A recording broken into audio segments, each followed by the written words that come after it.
دكتور لباس الحمد لله.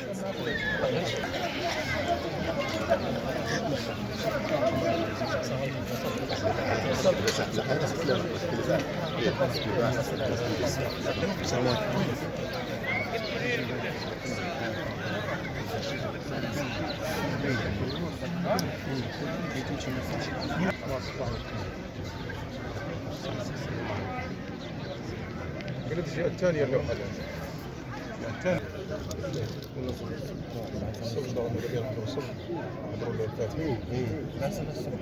مش مباشر شوية شوية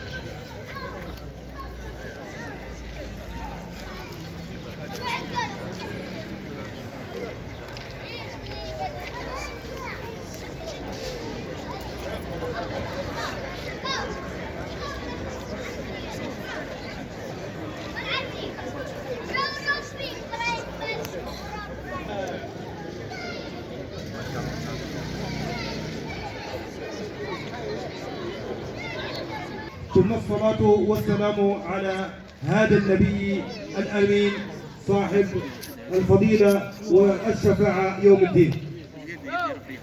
أول ما نستهل به تتمة لحفلنا هذا آيات بينات من الذكر الحكيم يتلوها علينا فضيلة الشيخ البشير محمد البشير درويش، فليتفضل مشكور مأجورا.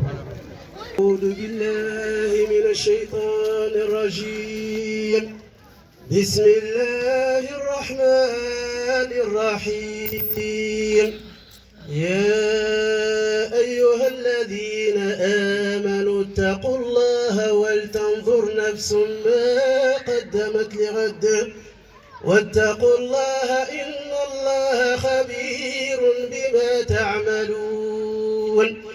ولا تكونوا كالذين نسوا الله فأنساهم أنفسهم أولئك هم الفاسقون. لا يستوي أصحاب النار وأصحاب الجنة. أصحاب الجنة هم الفائزون. لو أنزلنا هذا القرآن على جبل لرأيته خاشعا متصدعا من خشية الله. وتلك الأمثال نضربها للناس لعلهم يتفكرون. هو الله الذي لا إله إلا هو عالم الغيب والشهادة. هو الرحمن الرحيم. هو الله الذي لا إله إلا هو الملك القدوس السلام المؤمن المهيمن العزيز الجبار المتكبر. سبحان الله عما يشركون. هو الله الخالق البارئ المصور له الأسماء الحسنى يسبح له ما في السماوات والأرض وهو العزيز الحكيم. صدق الله مولانا العظيم. صدق الله المولى. في القصر العتيق طفنا بحملة كتاب الله وخاتميه، والآن نواصل حفلنا هذا بكلمة بمناسبة حفظ القرآن. واتخذوا فيها صالح الأعمال سفنا. الطالب عبد الكريم فضلا وليس أمرا كلمة بمناسبة لحافظي القرآن في حفل القرآن الكريم، فلتتفضل مشكورا مأجورا. تفضل.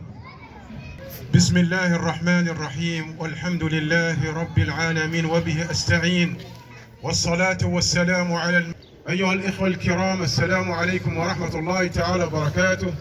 أهل القرآن، فرسان القرآن الكريم، أئمة المساجد والمعلمين، أحييكم تحية الإسلام. جزاكم الله خيرا على هذه النبتة الطيبة التي زرعتموها في قلوب أبنائنا وفلذات أكبادنا من حفظهم للقرآن الكريم، وهم الآن في المرتبة العليا في الدنيا وفي الآخرة، لأن نبينا محمد صلى الله عليه وسلم وهو القائل: خيركم من تعلم القرآن وعلمه. وخير الناس هم الذين تعلموا القرآن، لأنهم حملوا ميراث النبوة التي قال عنها سيدنا محمد صلى الله عليه وسلم: من حفظ القرآن فقد أدرجت النبوة بين كتفيه إلا أنه لا يوحى إليه. فحافظوا أبناء الكرام على هذا الميراث، وحافظوا على هذا القرآن والدستور وهذا الميراث النبوي الذي حملتموه في صدوركم. وجزى الله القائمين على تحفيظ القرآن الكريم من آباء وأمهات خاصة الذين يحرصون على أطفالهم وعلى أولادهم في مزاولة القرآن الكريم خلال السنة كلها. القرآن الكريم ما يتقراش أيها الإخوة الكرام كما الكونترا، أقرأ شهر وحبس ولا 3 شهور بتوع الصيف وحبس. لا، القرآن الكريم ينبغي فيه الاستمرار، وعليكم بالاستمرار. فجزى الله كل الآباء والأمهات والمربين والقائمين على حقل التعليم القرآني جزاهم الله خيرا، وهم يحرصون على غرس بذور السعادة في قلوب أبنائنا، لأن الأبناء إذا شربوا القرآن الكريم منذ نعومة أظفارهم فإن ذلك القرآن الكريم يترسخ ويتجسد في حياتهم، كما قال سيدي أبي زيد القيرواني: وأولى ما عني به الناصحون ورغب في أجره الراغبون إيصال الخير إلى قلوب أولاد المؤمنين ليرسخ فيها، وتنبيههم على معالم الديانة وحدود الشريعة ليرادوا عليها. والتعليم في الصغر كالنقش في الحجر، أو كما قال رضي الله عنه. بارك الله فيكم. احرصوا على القرآن الكريم، فهو النبراس وهو السراج وهو الحبل المتين وهو يعني الشافي وهو الدواء لكل المعضلات ولكل المصائب والآفات التي تتخطف أبناءنا. حفظهم الله وحفظ المربين وحفظ أمهاتنا وآبائنا وكل القائمين على حقل التعليم. خيركم من تعلم القرآن وعلمه. ثم نختم بالآية الكريمة: ثم أورثنا الكتاب الذين اصطفينا من عبادنا فمنهم ظالم لنفسه ومنهم مقتصد ومنهم سابق بالخيرات بإذن الله. الله يدخلنا وإياكم إن شاء الله الجنة بغير حساب. وأقول قولي هذا وأستغفر الله العظيم لي ولكم، إنه هو الغفور الرحيم، والحمد لله رب العالمين. ما لا أنسى القائمين على هذا التشجيع، لأن الدال على الخير كفاعله. القائمين هالجمعية مستغلة قائمة على هذه النشاطات خلال عدة سنوات. نشكر كل القائمين من جنود الخفاء ولا الجنود القائمين معنا الواقفين في هذا التنظيم، وجزاهم الله خيرا، بدءا من رئيس الجمعية إلى آخر عنصر أو آخر عضو فيها. الله يجازي الخير وثبت الله خطاهم وجعل في ميزان حسناتهم إلى يوم الدين، ونفع الله بهم الأمة. بارك الله فيكم وجزاكم الله. أسمعك الله. الحمد لله حق حمده والصلاة والسلام على رسول الله. أيها الحفل الكريم كل باسمه وكريم مقامه ورفيع مقامه واسمه، أحييكم بتحية الإسلام، وتحية الإسلام السلام، فالسلام عليكم جميعا ورحمة الله تعالى وبركاته. في الحقيقة لقد كلفني الحاضرين بما لا أطيق في رحب هذا الموقف الذي اجتمع فيه ثلة من الأخيار الكبار والصغار ممن رسالة الرحمن وحملوا رسالة الكون وتعمر صدرهم بالقرآن العظيم. فمرحى لكم ومرحى لآبائكم وأمهاتكم ومرحى لمعلميكم ومرحى للبلدة والوطن بكم. هذا المقام أنا حبيت تسمعوا من عزو، وعلى بالي باللي يقدر يقول خير مني، وأنا سمعتوني في مواقف كثيرة وفي محافل كثيرة أهدي هذه الكلمة ويقولها عني أخي وصديقي ورفيق دربي الحاج أحمد عان. تفضل. إحسان يوم الدين، آمين. وبعد 19 مارس 1962 عيد النصر الوطني، إن أول من صنعه حملة كتاب الله عز وجل، هذا الذي شهد به التاريخ وشهد به الكبار والصغار.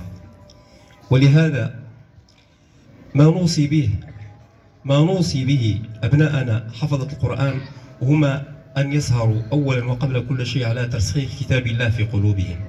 عليهم أن يحملوا كتاب الله ويرسخوه في صدورهم، لأن القرآن من هدي القرآن العمل به،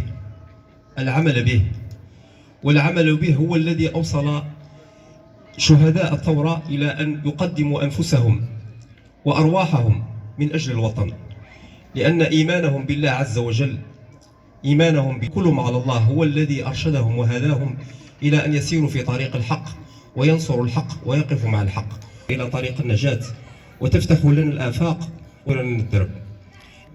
احرصوا بارك الله فيكم جميعا على أن تجتهدوا في ترسيخ كتاب الله، وأن تحفظوا رسالة القرآن العظيم بأفعالكم أولا، بأفعالكم قبل الأقوال، لأن الفعل هو الذي يوصل إلى طريق النجاح.